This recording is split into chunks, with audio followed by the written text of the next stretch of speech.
Oh, hello, guys. Hi, you two. It has been months since I last saw you guys.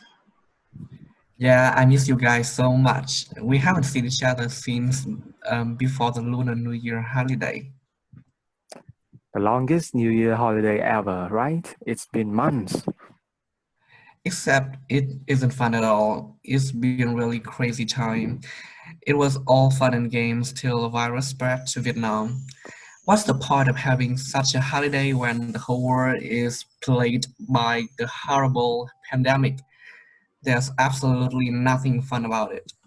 Yeah, it's really crazy that we have to suffer all of this in just the first few months of the New Year's.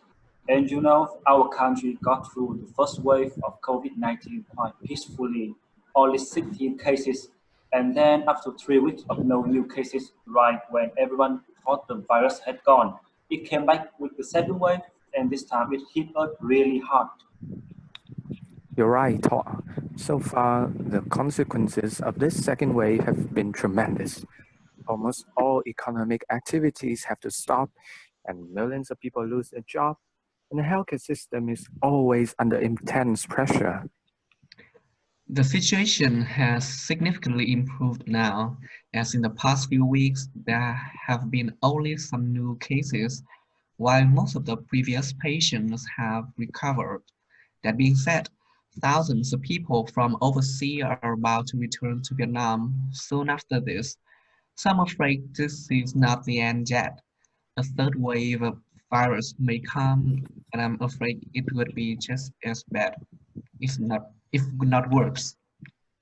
Well, that is just the situation in Vietnam.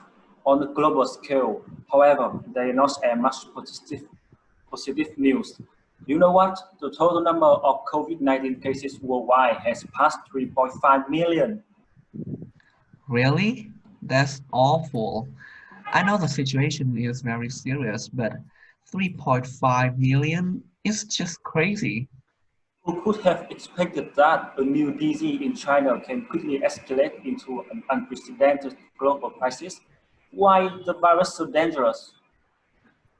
Well, the answer lies in the origin of the virus itself. It was carried by bats, the animals which have also carried other members of the coronavirus family. The past SARS and MERS pandemics, which have killed a lot of people, are also caused by those coronavirus and also originated from bats. Hmm, yeah, but scientists are still questioning that other animals such as fish or pangolin might be the actual culprit that infect the virus to human. Well, that is true because the virus might have jumped between many species before reaching human. So it is uncertain that which species directly spread the virus to us. However, bats are definitely an important part of this infecting network. Why are best to blame here? If I remember it correctly, it's because of bats' physiology. Normally, the viruses are very vulnerable to high temperatures.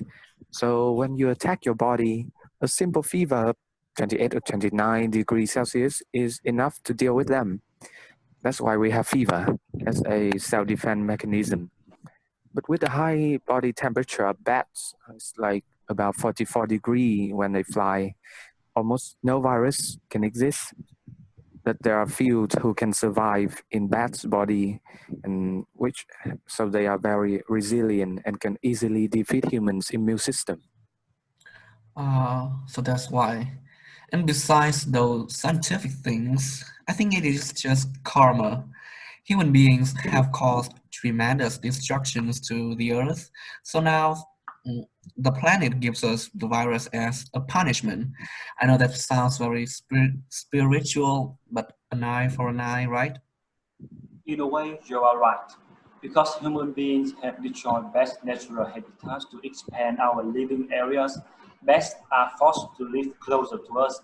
They come into contact with our polluted environments and domesticated animals such as dogs, cats, cattle, chicken, and so on, which is why they get infected with all kinds of viruses.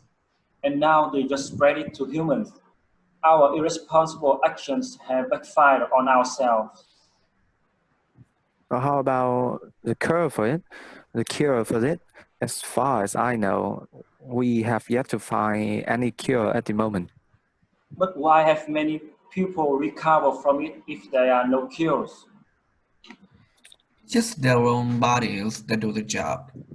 Oh, so you mean doctors just help the patients ease the symptoms and improve their immune system, and the patient's body will fight the virus itself? That's exactly what I mean. There are currently many efforts around the globe to develop the cure and the vaccine for this COVID-19 pandemic. But I'm not, but I don't think they will come to jail soon. It takes a lot of time to complete testing and receive official approvals. Yeah, that's right.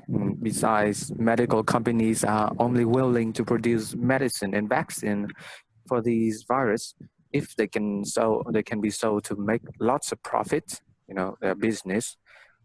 But pandemics such as this, however, are just often some temporary thing, and it might disappear soon. So the profit potential doesn't seem really attractive.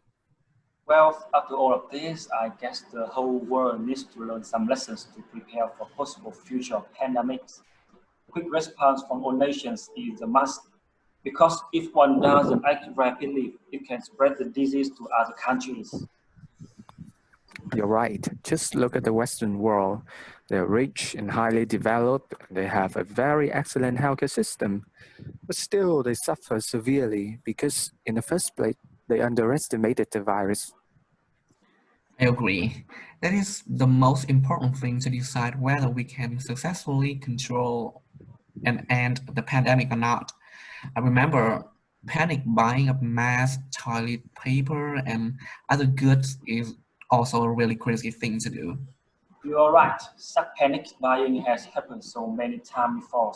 It only creates goods shortage and brings up the price, but people never seem to learn. I just don't understand why people have to stock a lot of noodle, as if Vietnam didn't have enough instant noodle for us all. Oh, the teachers is coming. Have you done your homework?